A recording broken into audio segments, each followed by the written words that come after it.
Welcome back to Urbit from the Outside In. This is episode 3, and I'm going to discuss Nock nouns, and the Arvo Var Interface. And I'll explain what all of those things are. In the previous couple of episodes, I mentioned a few things about how your Urbit is like a file in the sense that it's a piece of data. And also how there are these trees that are used as inputs and outputs. And that I mentioned briefly that your Arvo operating system is also stored as a tree. But I did not describe what those trees are. So in this episode, I'll describe the tree, which is called a noun. And everything inside of Nock, everything inside of Urbit, is defined in terms of one of these trees. And Nock, our functional machine code, is a way of expressing a function using one of these trees. So you can look at one of these trees and say, that's a function. Certain parts of this tree do certain things. So you can then run and then on an input tree, and that will produce an output tree. So it's a function from tree to tree, also expressed as a tree. So that's Nock. And the way that we run Urbit, so what Vere is expecting is certain trees going in and certain trees coming out. So that's the Arvo Var Interface. This is a Vere, the program that runs your Urbit. This is how it delivers information into your Urbit as an input, and how it extracts information out of your Urbit as an output.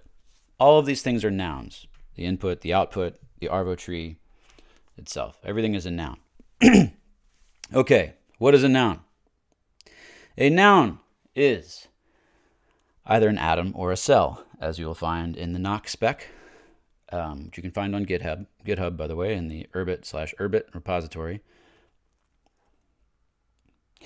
So it's either an atom or a cell. An atom is a natural number, which means, so this is a term from math, and it means that it's a number that's 0, 1, 2, 3, or bigger, and there is no limit on the size of this number in Urbit.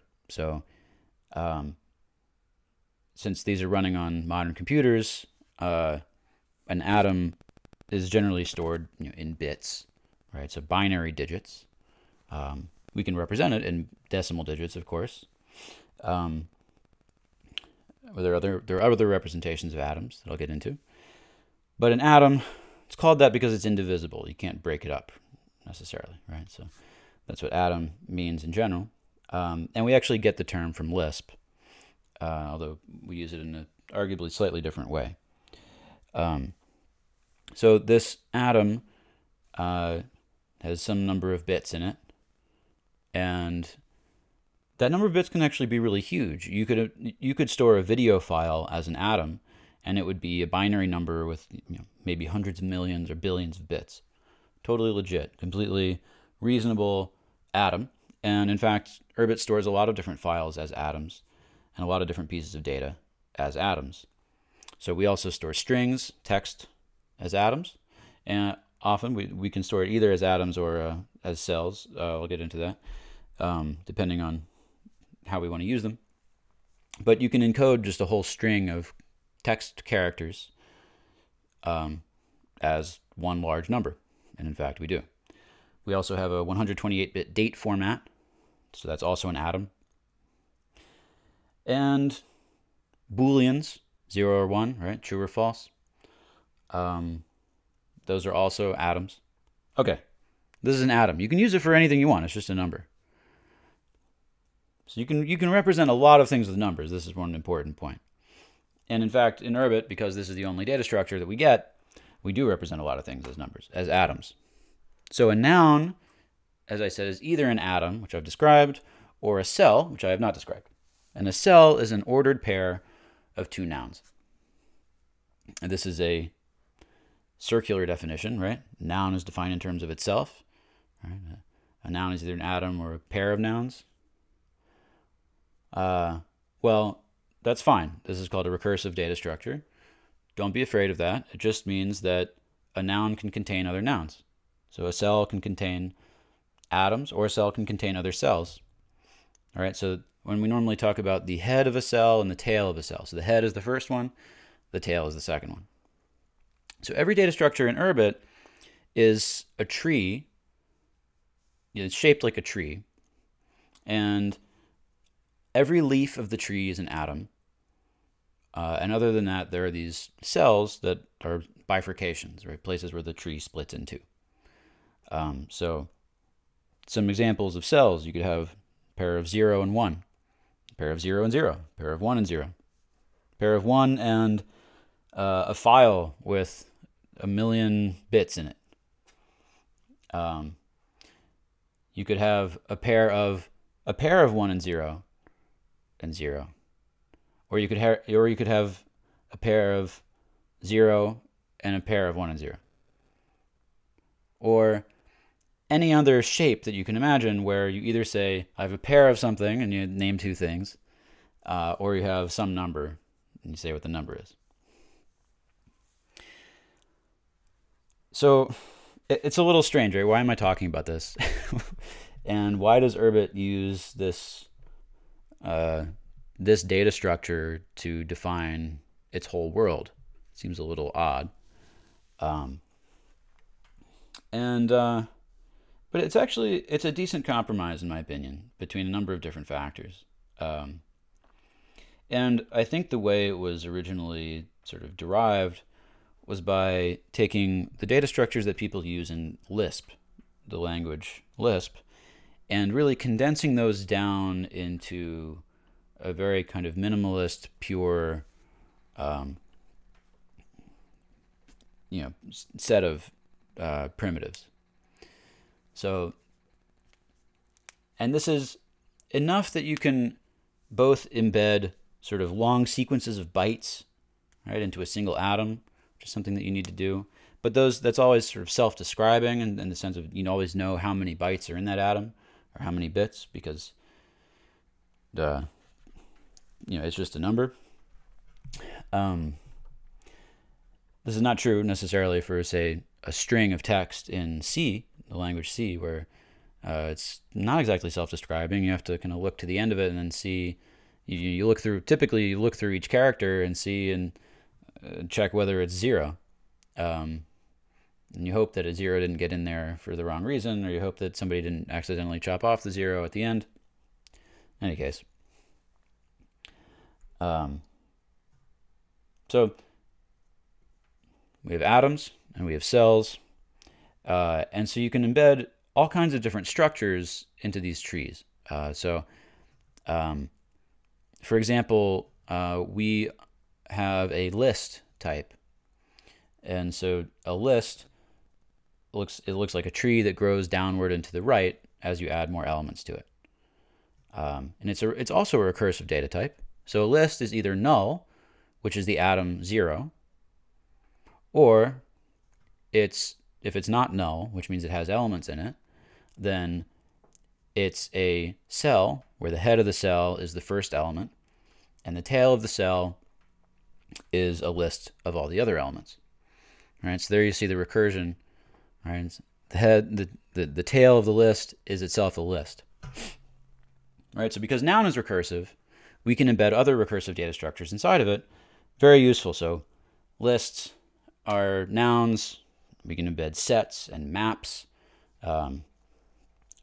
This is a little technical. For you guys that aren't programmers, don't worry too much about what those other data types are.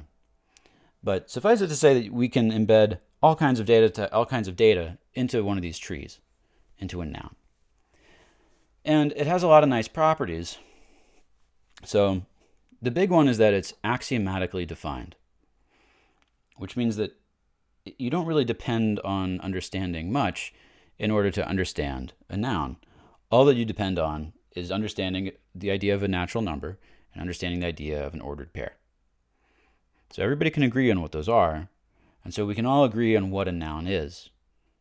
So it's not dependent, for example, on anything about which machine it's running on, right? It doesn't depend on whether your processor has 32-bit words or 64-bit words. That's irrelevant to what this noun is. Now, the way your computer stores that might vary from computer to computer. But there's also a standard way of serializing a noun, which means taking it from this tree structure and converting it into a series of bits. So that series of bits can then be stored as a file on other operating systems, and it's very sort of easy to move around. So this is one way to move your Urbit from one place to another place, is to take a portable snapshot, which takes your whole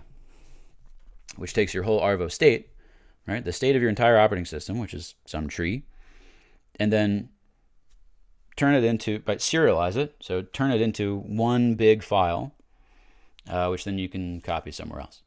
Then you can deserialize it back from that one big file, which you can also use inside of Urbit as an atom.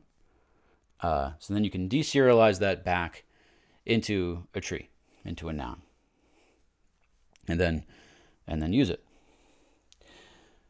So basically we have, an atom, which is this indivisible thing, and you can use that to encode one big chunk of data or a small chunk of data, or you can encode structure, right? So any kind of structure of your data, maybe it's a list, maybe it's something else, but you can encode that with cells. And it turns out this is really all you need to do computing pretty well. So the next thing, like, okay, we can store data, but how do we store programs, right? A lot of what your computer stores is actually code, and we also need to just express code, right? And so we express code as a noun. So in Nock, that code is typically actually it's always a cell. And so the head of the cell is an opcode, which is a number. It's an atom that describes which operation we're doing. There are 11 opcodes, 12, goes 0 to 11. And then the tail of the cell, the tail of the expression, is sort of other arguments to that opcode. So opcode is a term from traditional ISAs, traditional instruction set architectures. So it's just we just number each of the things that you can do. So there are 11 of them. So opcode 0 is grab a subtree. So every slot in a tree is numbered. So every place where you could have a piece of data, right? Because it's just there. If you look at the tree sort of geometrically up at the top, there can be one. There's sort of a one bifurcation, right, or one slot. In the second layer, there are 2 slots. In the next layer, there are 4 slots. Next layer, there are 8, etc. So those are just numbered from the top going down and left to right. So 1, 2, 3, 4, 5, 6, 7, etc. So you can say 0 slot, so 0, 7, and that's a function that if you run it on some tree, that will grab the tail of of whatever the tree is. So that's Nock 0. There you are. Now you have your first Nock code. All right. Honestly, Nock it's kind of a no-brainer, and this is why it's not very interesting from a computer science perspective, and it's not trying to be.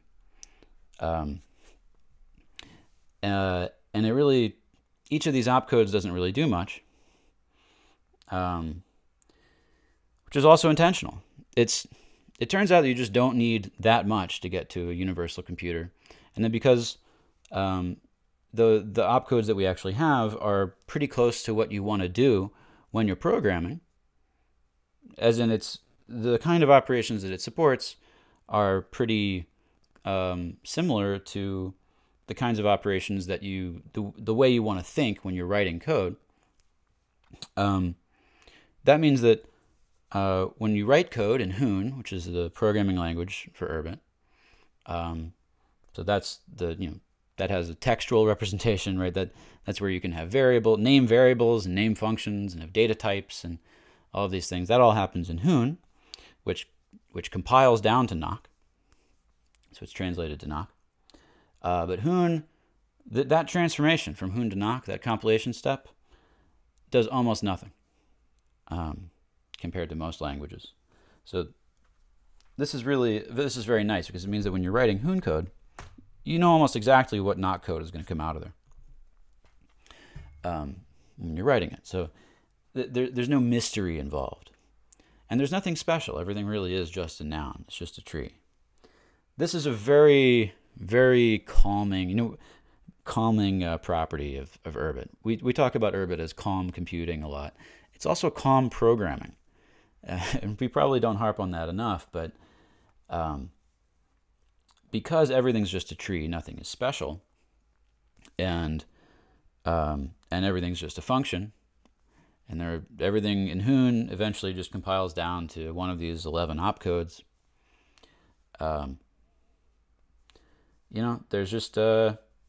There's really no mystery. You know exactly what this thing is doing.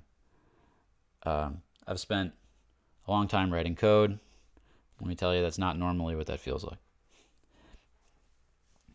I'm going to go through the rest of the opcodes, just because, just to demonstrate to you that it's really not that bad.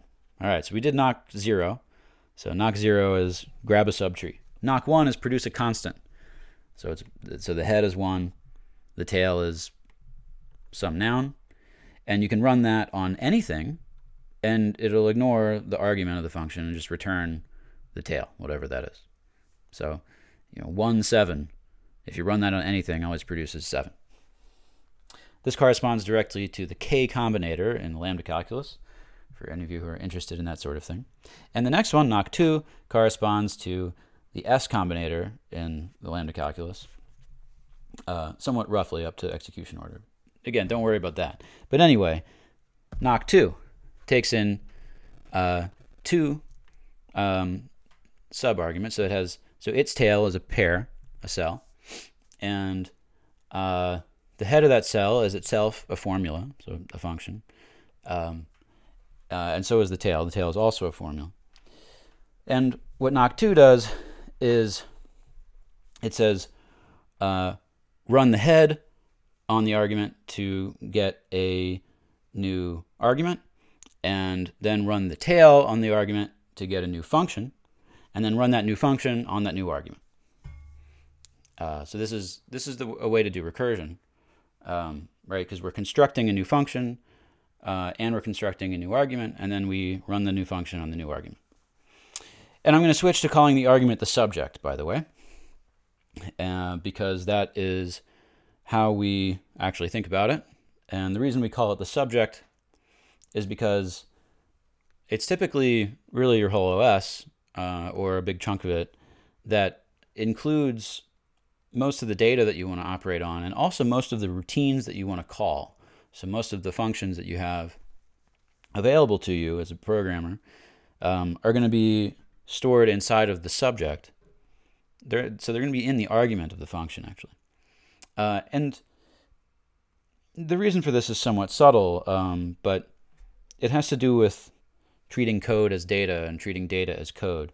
Urbit is an extremely homoiconic system, which means that data and code can be transformed into each other very fluidly. And we do keep them separate, actually, and this is a lot of what Hoon does, and a lot of the design of Nock is so that we can store the code and the data separately, but we do transform them into each other when we need to. And this is an important facet of the system that lets us do some very cool things, including metacircularity. And, if you're not a nerd, then maybe that won't impress you, but one day it will. So that's Nock 2. Nock 3 says check whether Nock 3 also takes a it says check whether something is an atom or a cell. So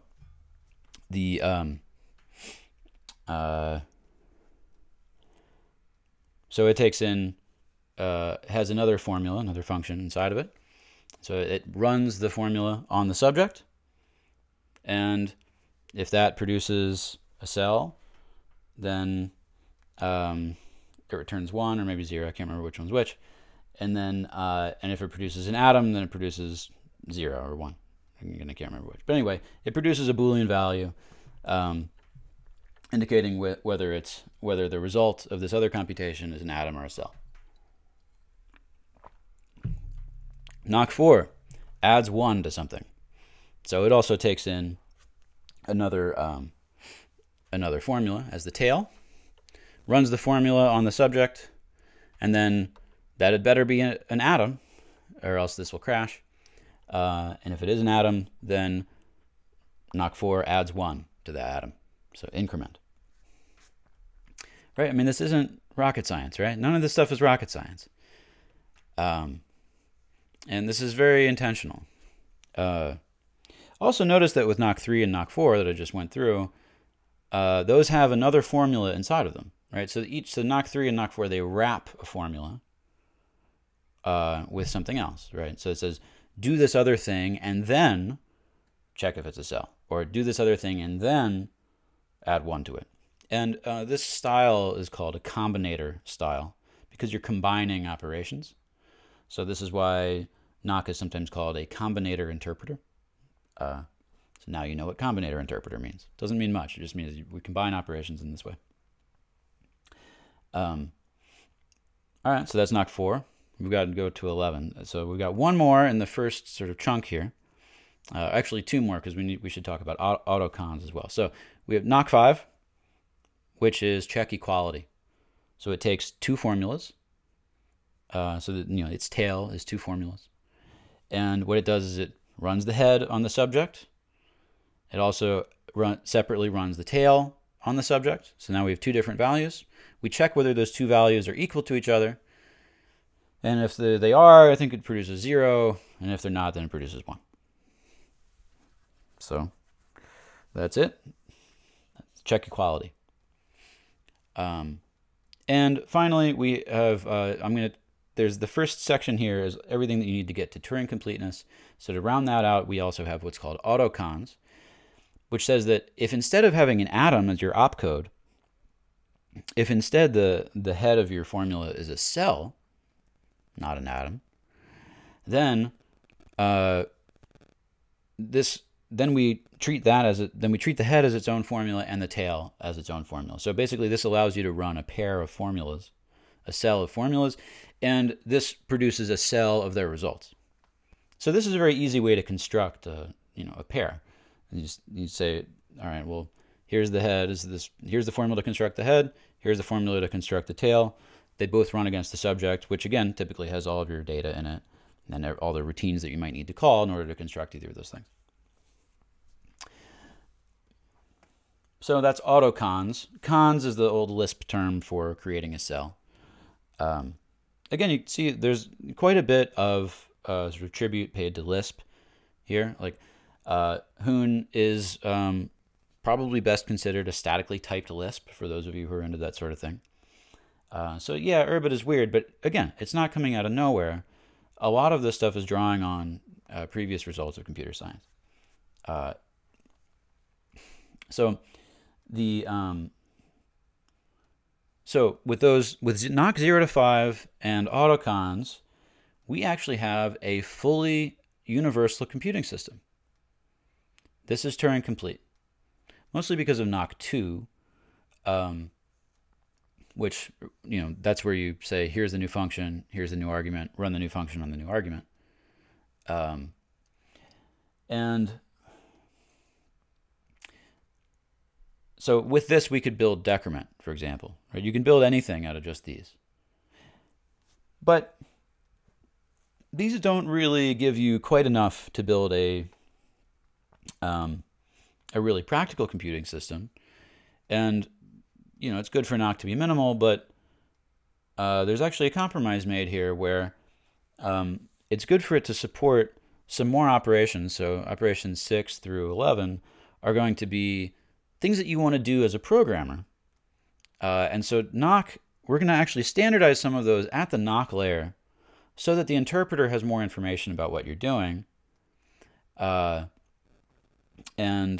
so that lets us get much better performance. And it also makes the Nock code itself easier to read and easier to understand. Not that Nock is particularly easy to understand, it's got a lot of numbers in it, but if you look at it, you can tell more or less what it's doing. So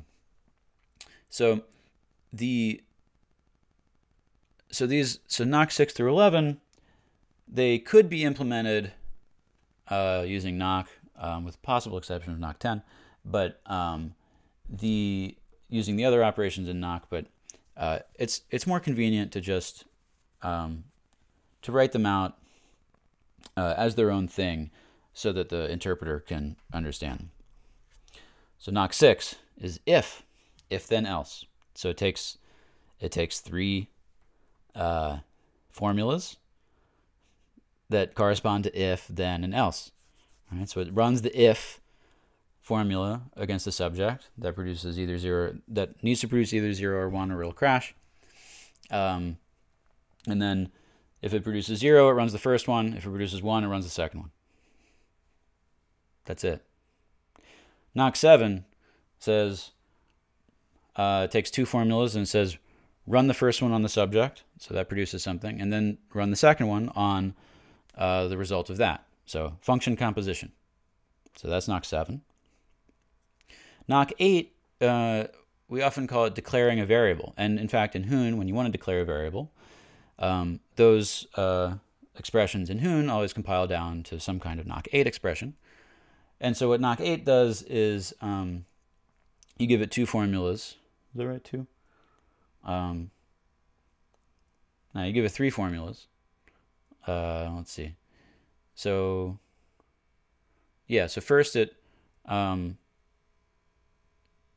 is it 2? I think no, it just takes 2. So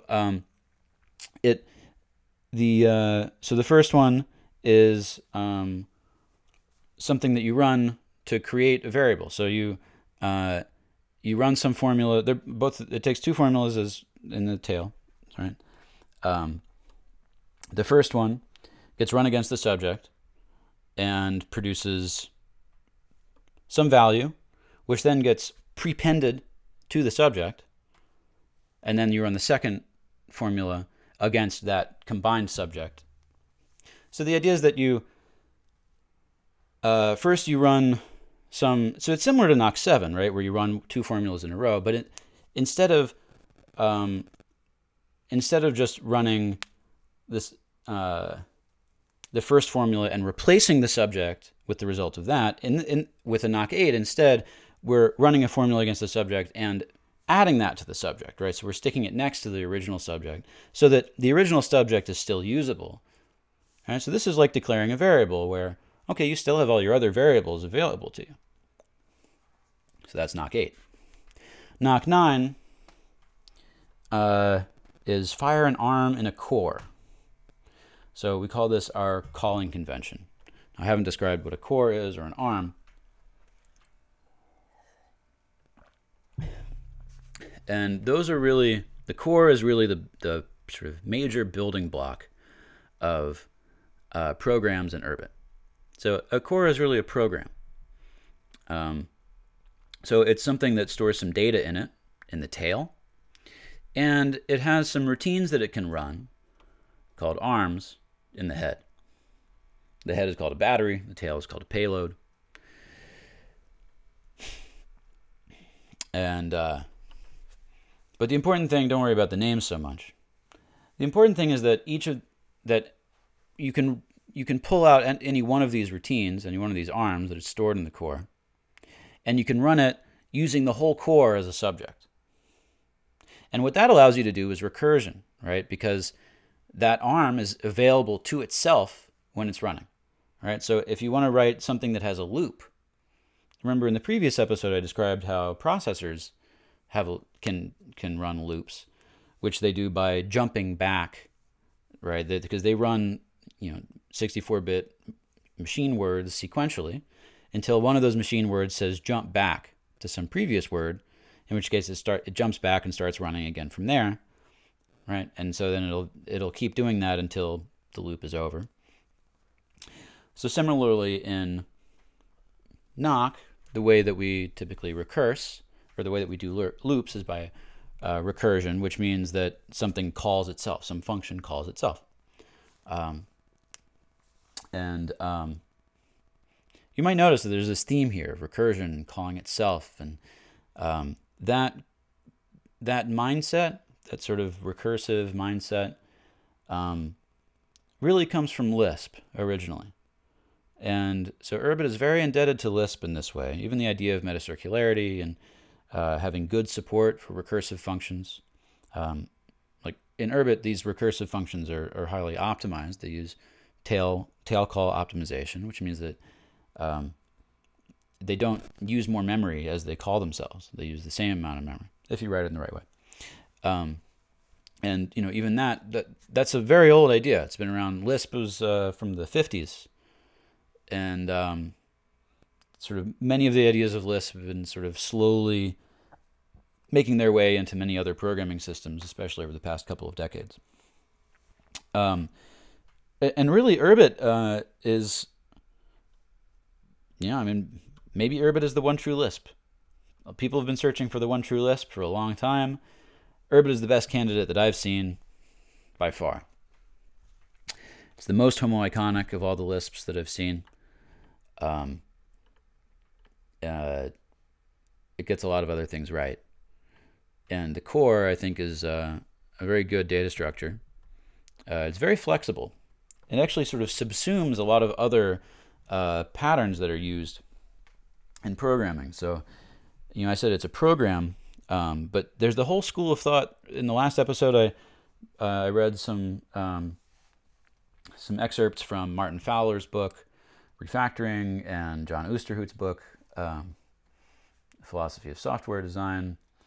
There are many books like this that are primarily about, especially Refactoring, is primarily about object-oriented programming. There are whole conferences on object-oriented programming. Christopher Alexander, the architect, he gave a talk at an object-oriented programming conference in the 90s. And many languages, such as C++ and Java, are built around the idea of object-oriented programming. And a lot of those ideas also came out of Smalltalk, to which Urbit is also indebted. So in Urbit, a core acts like an object. And what that means is that you're associating one piece of data with a bunch of routines that you can run that use that piece of data and can also use the other routines. And what's interesting about a core is that it really is just that, but it's that in this sort of very minimal, structurally evident way.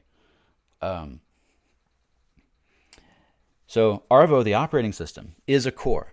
That's what it is. It has, I think, 4 arms on it, and it has the rest of the operating system in its tail. That's it. It's nothing special. Urbit is nothing special all the way down. It's just a noun. It's just a core. No funny business. So the way that you run one of these routines in a core, which we say firing an arm, is through the Nock 9 opcode. So Nock 9 takes a formula that you use to produce a core. So it runs that formula against the subject. It also takes a number, which is the slot that you're going to pull the arm out of from the core. And so it runs that routine to construct the core, and then extracts the arm from that slot within the core that you specify. And then, using the core as the subject, it takes the arm that you've extracted and treats that as the formula, the function, runs that on the subject, right? Runs it on the core. That's it.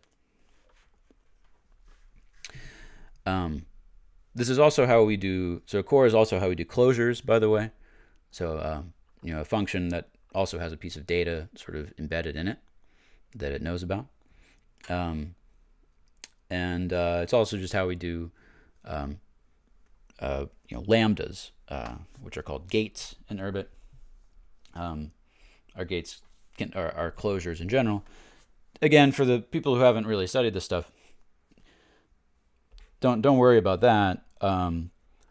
You don't need to know any of that in order to understand Nock. All you have to understand is that a core has some pieces of code in it in the head, and has some pieces of data in it in the tail.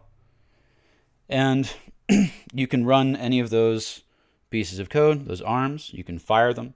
And when you fire them, they run against the whole core as a subject. And that this is how programs are stored in Urbit. And this is how you interact with the program in Urbit, is that you fire one of its arms. So Vere, when it wants to do something, like pass a new event into Urbit, like into Arvo, Vere will fire one of the Arvo arms in order to do that. So I'll get into that a little bit later when I talk about the Arvo Var Interface. But first, let's finish off Nock, because we're almost done. That was Nock 9. Nock 10 is replace part of a tree, replace part of a noun with another noun. So it takes the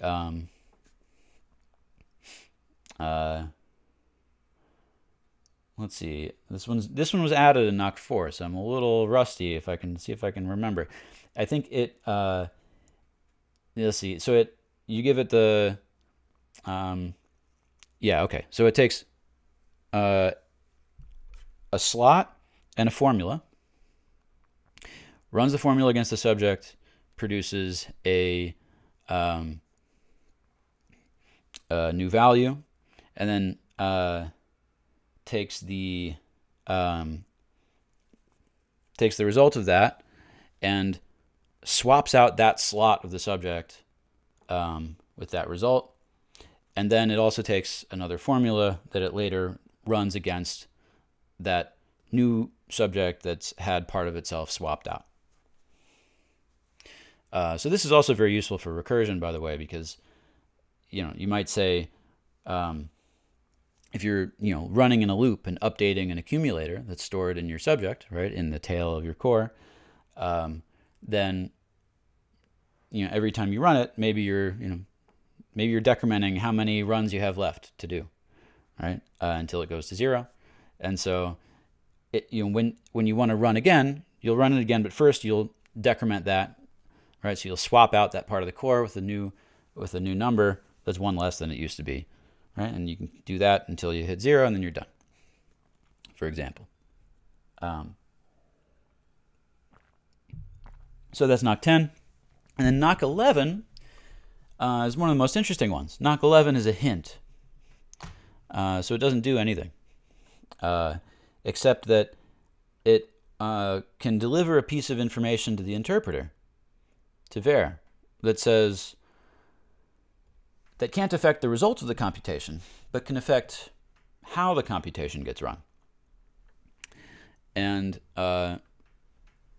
so typically the interpreter can just ignore this if it wants, or it can apply that information to either try to run the thing faster, or really any kind of information that you want to sort of deliver to the interpreter in an advisory manner that doesn't affect the result. It just maybe helps it out a bit. It's a hint. So the shape of a hint, there are actually two different formulas here. One is that it can be just an atom. This is called a static hint. We don't really use those. But anyway, that says, so that's Nock 11, and then it has an atom, and then it has a formula to run, and it just runs the formula against the subject. But the interpreter, since it sees that it's a Nock 11, and that it's a hint, says, okay, well, I'll look at that atom, and maybe I want to do something with it. The second version of Nock 11 is a dynamic hint where the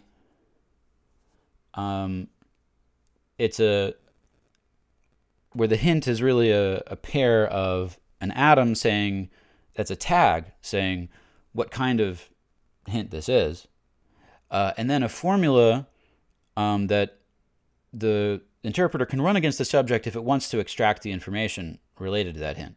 So one of the hints is a slog hint. So it's the atom corresponding to the text slog, just sort of short for system log. So if the interpreter is running in a mode where it wants to print out log statements that print out a record of what this is doing, then when it sees that slog there as the atom in the hint, it'll say, okay, yeah, I actually do want to print this. So it'll then run the formula that's in the hint against the subject, and that should produce some text, which it'll then print to the terminal. And then once it's done that, then it'll run the formula in the tail against the subject to produce the actual result of the computation. So, what that hint does, that hint formula, about the thing that gets printed, that can't affect the result of the computation. So the interpreter can always ignore it if it wants. But this is also how we implement jets, by the way, or it's part of the jet implementation, because this allows a formula to say, hey, I'm a jet, this is my name. Hey interpreter, if you have a corresponding function that can run me faster, then go ahead and use it. Of course, the interpreter also needs to check to make sure that that code isn't lying, but that's a pretty easy equality check to run. So that is Nock. That's it in its entirety. So now you understand all of how Urbit runs, or at least how any code inside of Urbit runs. All Urbit programs compile down to Nock, and so they're just doing one of those 11 things, right? I don't know. Maybe if I'll try to be empathic to my listeners here, or empathetic to my listeners, and maybe this is a lot of information. But if you think about the fact that this is a universal computing system, this can do pretty much anything your computer can do. Some things it does a little slower. But we'll see about that. This is really not that complex for a computing system that can do all of what Urbit can do. So, every time you send a chat message on Urbit, Nock is being run to do that. It's very cool. There are a lot of sort of very experimental, minimalist, pure functional languages out there that people have experimented with. Very few of them are designed for practical use. Most of them are designed as sort of, to be interesting or to explore some sort of mathematical research. And one of the things we try to do at Urbit is to be very clear about what we're doing here. Nock is not designed to be interesting from an academic standpoint. And sure enough, it's not interesting from an academic standpoint. Not really. Plenty of things like it. There's no new math involved. There are no exciting denotational semantics. It's not really new. In fact, it's very well-trodden Lisp ground for the most part. Jetting is new. That's an Urbit innovation, you might say. But even the idea of matching an expression and handling that differently is something that has been done before in other contexts. So the point of it isn't to be novel. It isn't to be new. It isn't to be academically interesting. the point of Nock is to get the job done, right? So this is minimal because you want it to be axiomatic. And you want it to be something where it's clear that you don't need to add stuff to it. You don't want to add stuff to it. It's clear that you don't want to take anything away from it. You know, if you go through that whole list of opcodes and imagine taking away one of them. I've done this exercise, by the way. It's a fruitful exercise. You know, you can imagine taking away any number of them, but you lose something if you do. No matter which one you pull out, you'll find that it was better to have it. So, you know, sort of conversely, I think most opcodes that you could imagine adding to Nock wouldn't be particularly useful. So, and this is hard to really defend unless you've spent a fair amount of time writing Hoon that compiles down to Nock, and you know, having some experience with, well, you know, what's good about Hoon, what's not good about Hoon, and at this point I've been writing Hoon for 3.5 years professionally, and I can say that what's not good about Hoon is there are some weird things in the type system that are kind of tricky to get right. It takes a while to really understand some of those details. And what's good about Hoon is, you know, really almost everything else. Honestly, it's great. I've spent a long time writing code in a lot of other languages. C, C++, Objective-C, C#, Java, JavaScript, Python, some Haskell, some Rust, HTML, CSS. You know, I'm sure I'm missing some, honestly. I've been programming for over 10 years, and I have more breadth in my career than I do depth, generally. So I've worked on a lot of different projects in a lot of different languages, and it's great working in Hoon. Really can't recommend it enough. So part of what's great about it is that it compiles down to Nock. That's a really big component of it, is that it compiles down to Nock. That compilation is very straightforward. So you really know what it is that you're building. The machine that you're constructing when you're writing code is very clear to you. And that kind of clarity is very valuable. All right, well, that's my little Hoon and Nock sales pitch. But well, I guess all of these are sales pitches for Urbit in general. I'm a fan. So, how do we use Nock? Right. Well, we use it in the Arvo Var interface. Right. So this is the way that Vere, the runtime, actually the way that it runs Arvo, the operating system. Right. So as I described in the previous episode, Vere is listening for events. So it configures itself using the host operating system, Linux or Mac OS, to listen for packets coming in over the network that are intended for your Urbit, and a few other things. So it's also listening for key presses from the keyboard in the terminal, because there's a terminal interface to Urbit, command line interface. It's also listening for HTTP requests, because Urbit also serves a web interface so that you can open it up as a web page.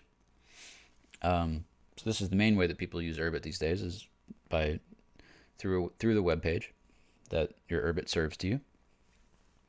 So in order for that to work, your browser actually sends a request, an HTTP request, that comes in as a packet into Vere, and Vere turns that into an event by making a noun out of it. Same thing with any other event. And there are 5 channels. There are 5 input-output channels into and out of Urbit. So those are aims, which is Urbit to Urbit communication. That uses what are called UDP packets. That's an exist. So that's it's like the same thing that games use, actually. Typically, you know, if you're playing some game with other people and it's sending packets over the internet, often that's using UDP. So, you know, old people who used to, you know, play games in the early 2000s will remember having to open up UDP ports on their router. So anyway, Urbit uses UDP for communicating between Urbits. We'll probably expand that at some point, actually, so that Urbit can use a lot of other things to communicate between Urbits. But for now, it's just UDP. There's HTTP, as I mentioned, for serving a web page, and also your Urbit can make HTTP requests. So HTTP responses can come in from those requests.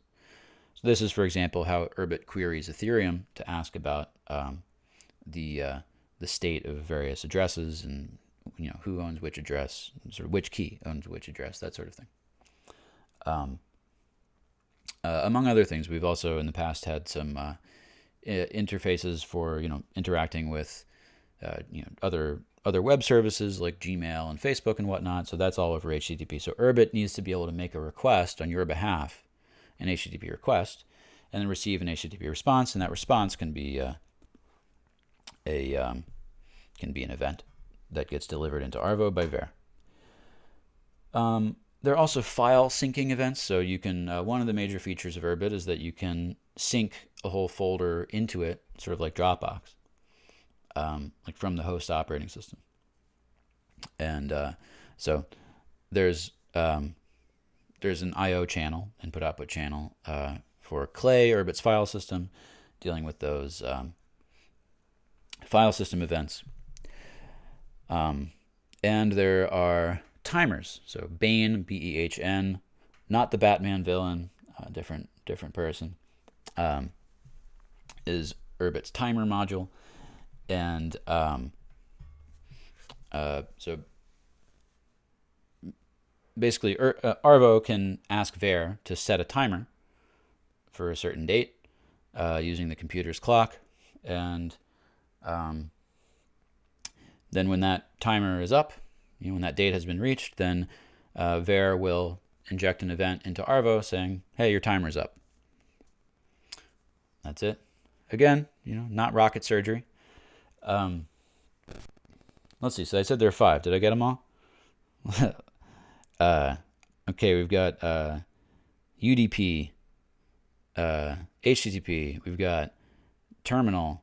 All right, so key presses. I didn't really describe that one, but yeah, so I can press a key, and that's an input event, and then the effects that can come out of that are effects that control the terminal, so that, you know, print characters to the terminal, maybe erase characters from the terminal, etc. So that's that I/O channel. So it's the first 3. And then there's file system, which I mentioned, and timers. Okay, so that's it. This is the full scope of how your Urbit communicates with the outside world. That's it. It can't do nothing else. In the previous episode, I was contrasting Urbit with some other functional systems, and I was picking on Haskell, arguably unfairly. And you know, one of the really big differences is that in Urbit, the way that data can come into your Urbit and the way that data comes out of your Urbit is very locked down. There are just these 5 channels. That's it. And this is really helpful for maintaining sanity. So all right. So there are also some other kinds of events and effects in the Arvo Var interface, by the way, that are just used sort of for communication between Vere and Arvo in a way that that doesn't affect the outside world, and that the outside world doesn't hear about. Private things. So, you know, you can, for example, shut down the Urbit program and then start it again. And when it starts again, Vere will deliver an event into Arvo to say, hey, I just woke you up. And so Arvo will do things like, resend some packets and, retry some timers and other things like that it just needs to do for its own bookkeeping. But that's not an I/O channel, but it is part of the Arvo Vere protocol. And there are a few other events like that, which we call lifecycle events. Okay, so how does this thing work? How does Vere deliver an event into Arvo? And then what does Arvo do in response? So the answer is that Vere knows that Arvo is a core with a particular shape. So there are a number of arms in the Arvo core, but the two main ones that are used during normal operation are poke and peek.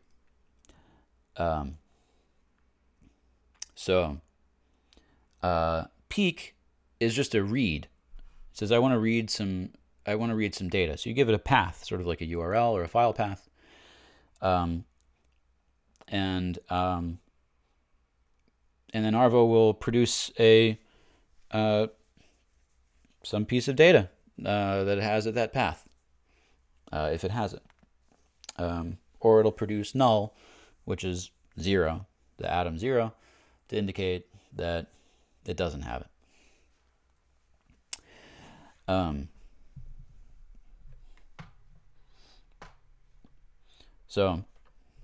That corresponds to the scry system, by the way, which I will describe in more detail in another episode. That deserves its own episode, the scry namespace. But this read actually is it's a pretty cool read. It's referentially transparent, and it's actually reading from the scry namespace, which is one of the sort of deeper and cooler aspects of Urbit that I'll describe in more detail later. So that's peek. That's not how you deliver an input event. That's a separate piece of functionality. So it's a separate arm on the Arvo core. The poke arm is how you deliver an event. So Vere pokes Arvo with a new event. And this is actually a two-step process. So first, Vere fires the poke arm on the Arvo core, right? Which the poke arm is at some axis. I think it's like axis 22, or it's some slot within the Arvo core. And so, when firing an arm on a core, that arm becomes the formula, right? So it becomes the function. And then the core becomes the subject, the argument. And then we run that formula against that subject. So in this case, Arvo's poke arm produces a gate. So a gate is a special type of core that has a slot where you can put in an argument, and it will run a function on that argument. So a gate, this is called a lambda in traditional functional programming, but it's or an anonymous function, or a closure. A lot of different names. It's just a gate. What it actually is a core with one arm, just one, always at slot number 2. So there's only one arm in the head. There's only one piece of code that it has. And then its tail, its payload, where it's storing the data, is broken up into two. It is itself a cell. So the head of that cell, axis 6, slot 6, that's called the sample. And so that's something that can get swapped out with something else. And axis 7, the context, that stores all the other sort of standard library and other sort of subroutines that this core might want to run. So the way that this ends up working, a gate, it's like a function. It's a little odd that we have to sort of recapitulate the idea of a function here. And this is why we don't really call it a function. We call it a gate because it really is sort of its own thing. Every formula is a function, but a gate is a it's a function that also has all kinds of data inside of it, embedded inside of it, that's complex, right? It's a whole core, but it's a core that has a piece of it that's designed to be swapped out with the actual argument. So in this case, there's an argument, this sample slot. So when you run Arvo's when you run Arvo's poke arm, it produces a gate whose sample slot is designed to take in this new event.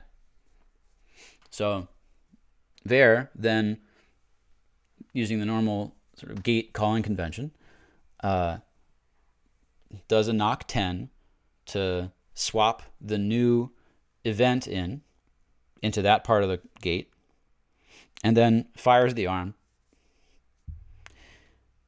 And that's what actually runs, right? So that's what really kind of runs Arvo on the event, right? So this gate actually includes the Arvo core. So it's sort of, it includes the original Arvo core, and it sort of wraps this new arm and sample slot around it. So the rest of the Arvo core is living in axis 7 in the context slot, right? So this is why the gates are structured the way they are, because they actually need access to this other data, right? It still needs to know about the Arvo core because it's going to use the Arvo core to actually run this computation. So that Arvo, depending on what the event is, the Arvo core might do something totally different. Generally, what it'll do is it'll dispatch to one of its vanes, its kernel modules, right? So if it's a UDP packet that's coming in from another Urbit, then Arvo will dispatch that event, the Arvo core, when it's called by the gate produced by Peak, or by Poke rather.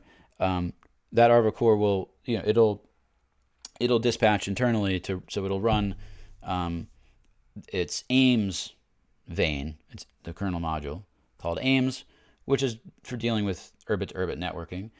Guess what aims is? It's a core. All of the kernel modules are cores.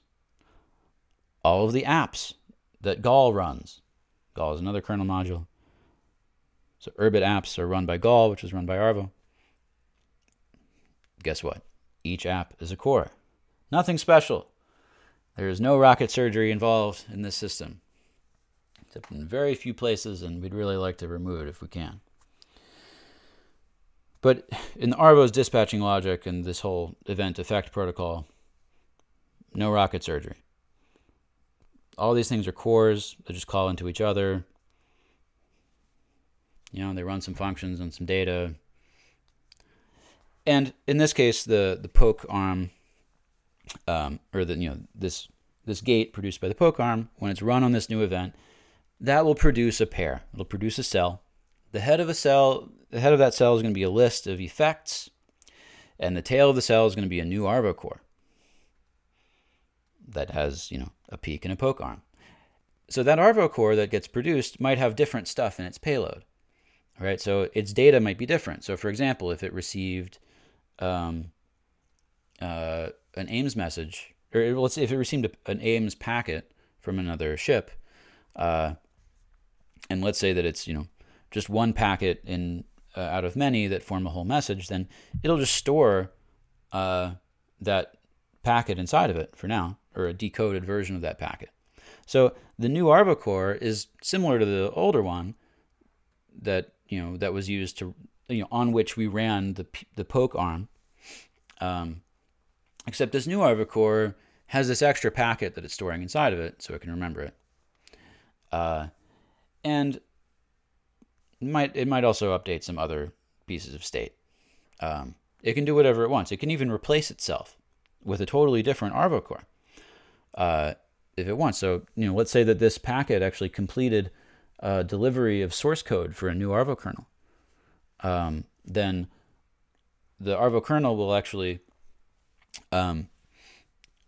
compile that new Hoon source code.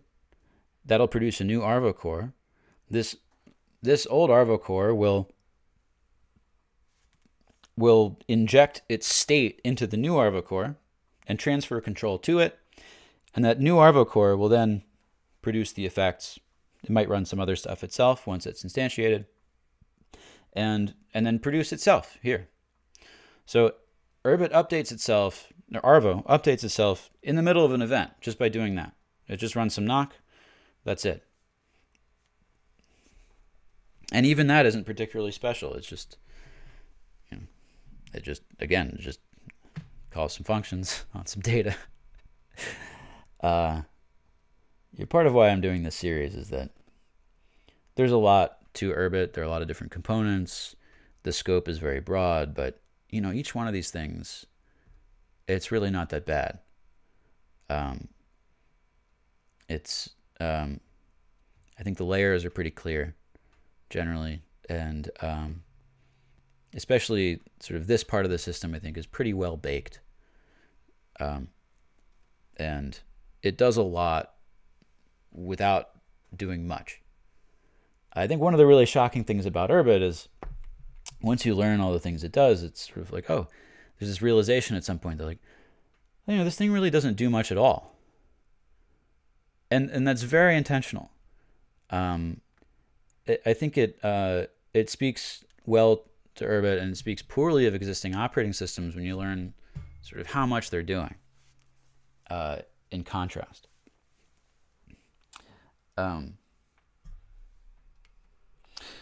Okay, so when we run this gate that's produced by running the poke arm, right? We give it the event, swap that into its sample slot. That runs some stuff in the Arvo core, and it produces a cell. The tail of that cell is the new Arvo core with some different data in it, or maybe a totally, recompiled from scratch Arvo core. Could be anything. The head is a list of effects. So, if it received a packet, then an acknowledgement packet might be one of the effects that it sends out, saying, yep, I got that packet. So when Vere receives these effects, right, when it extracts the effects from the return value of running poke, then one by one it executes those effects. So if the effect says, I'm a UDP packet, please send me to Zod, then Vere calls some operating system routines, some host OS routines, so Mac OS or Linux, to actually send a UDP packet to Zod.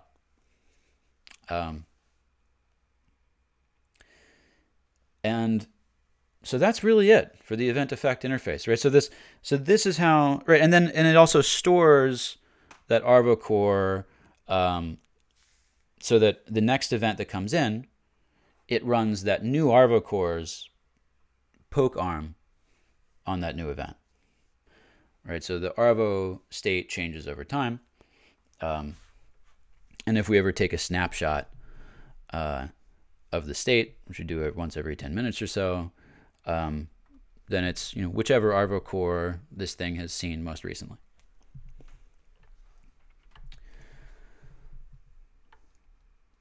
So I'll also describe the persistence semantics here. I mentioned we take a snapshot, but really, Vere also writes each of these events to disk before emitting the effects. So the sequence, that's the only rule, is that before emitting effects that correspond to some event, right, that came out of running an event, before we actually perform those effects, we must write the event to disk. And the reason that we have that rule is so that if I send you an aims packet, and then you send me an acknowledgement on that packet, then I can know that you actually remember the fact that you got that packet. So it means that when I send you a request, and you acknowledge that request and say, yep, I did it, that's permanent. Very important. So sometimes we call this persistent networking or transactional networking. And it's really how everybody wants networking to work. Interestingly, TCP, which is the standard that HTTP is based on and that our machines mostly speak to each other, that protocol does not have this property. And people often end up trying to build this property on top of it. The lack of this property, by the way, is, well, there are a few other properties that AIMS gives you. I'll do a more detailed talk on AIMS as one of these episodes at some point. But that kind of guarantee of like, I send you a packet, and when you acknowledge the packet, I know that you remember this. That's very important for building a system where, that allows people to collaborate well, because it allows both of us to know what the other person knows.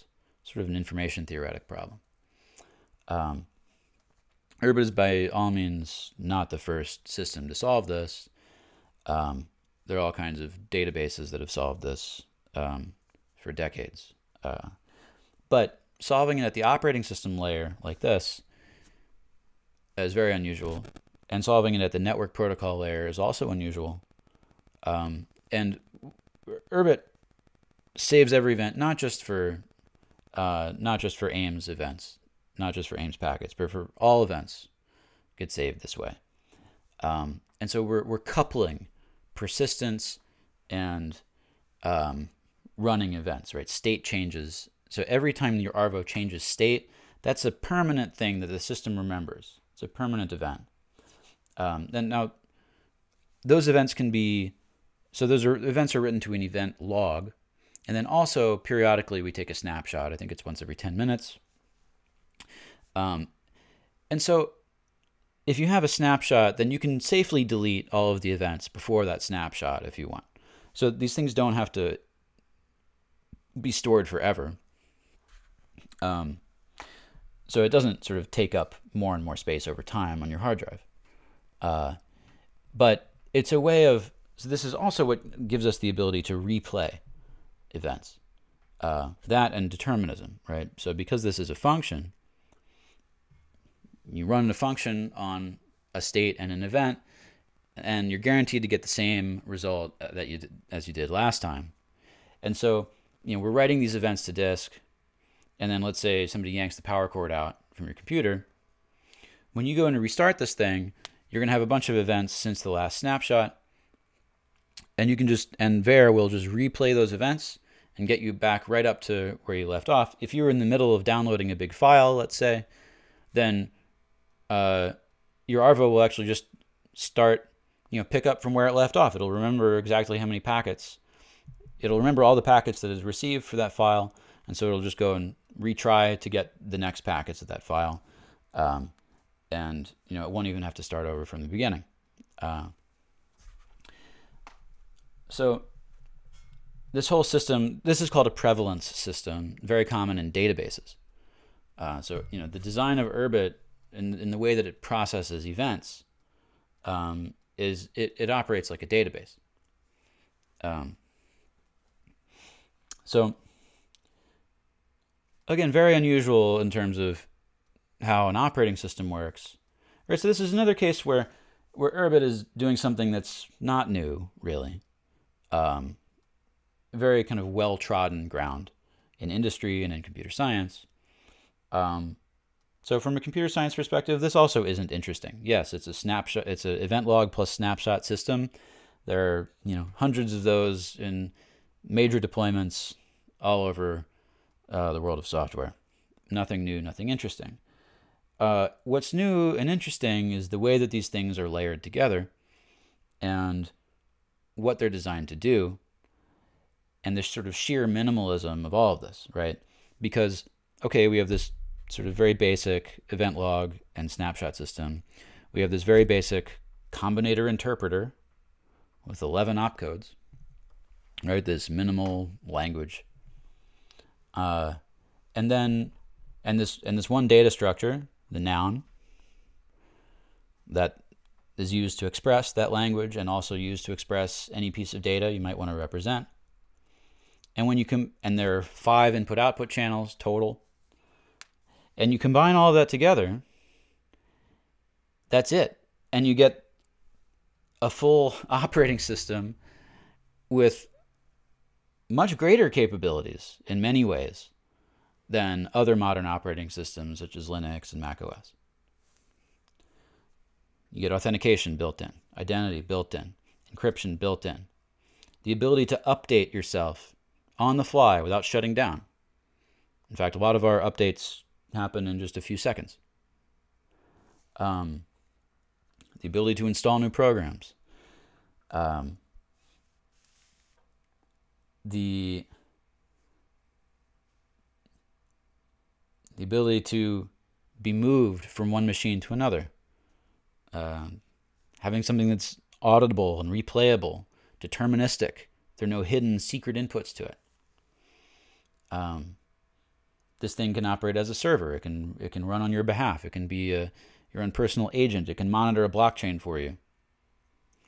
It can monitor a blockchain for you and then put events onto that blockchain.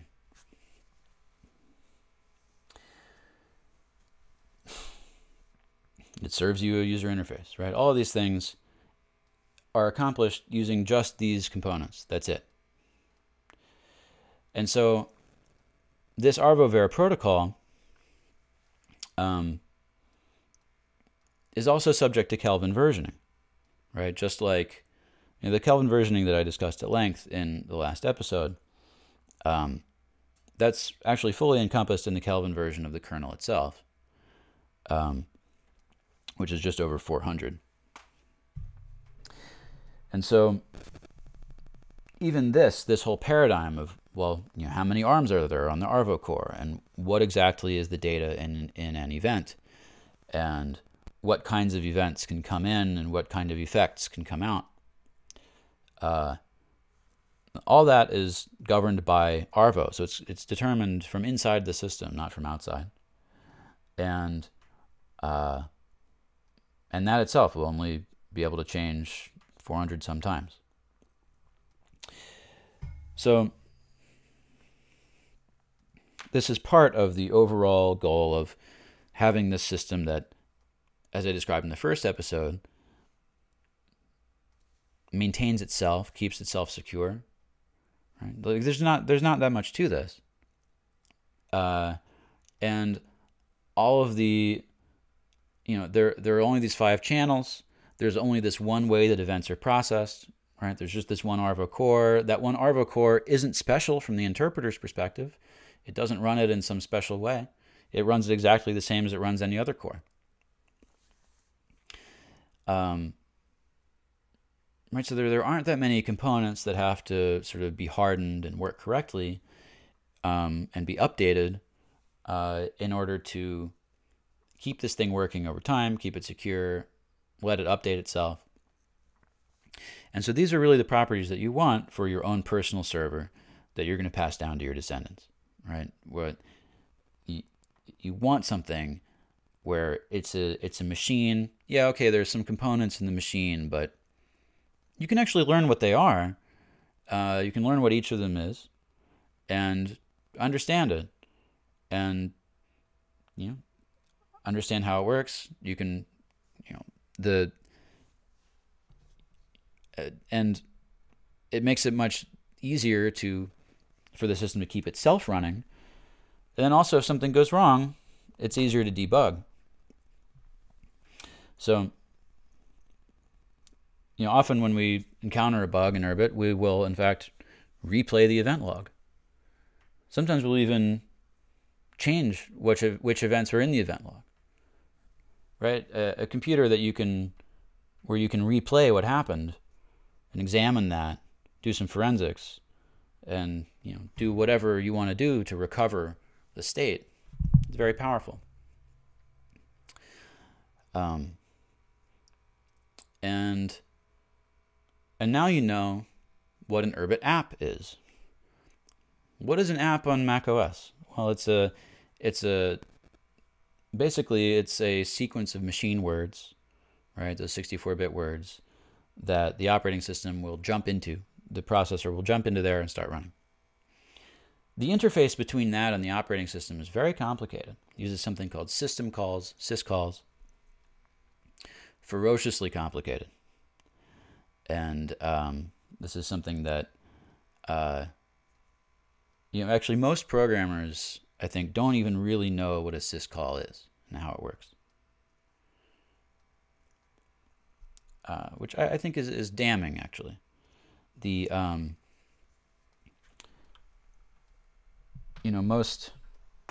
all Urbit programmers know in pretty good detail what the interface is between a Gall application and the Arvo kernel.